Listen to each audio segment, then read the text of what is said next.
Hey gang, we're down at the Beer Merchants tap, and you're on beermerchants.com. And you might be looking at purchasing this wonderful thing. So this was a year and a half worth of work that we did, struggling our way around all the best tap rooms Such and pubs. hard work, Johnny. Yeah, How did we get through it? It was rough.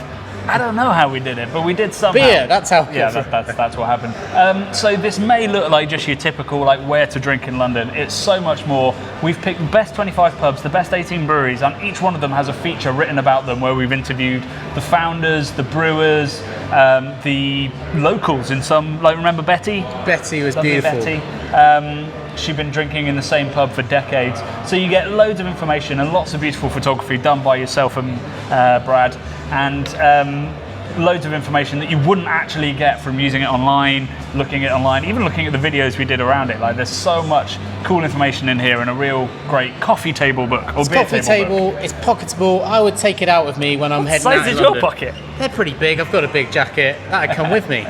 So yeah, we have had people actually take it round and we've had some photos, so that was very enjoyable. So yeah guys, if you're looking for a great Christmas present, or if you know somebody's coming to London soon, or if you want to learn more about the London beer scene and where it came from and where it is now, pick up the London Craft Beer Guide on beermerchants.com.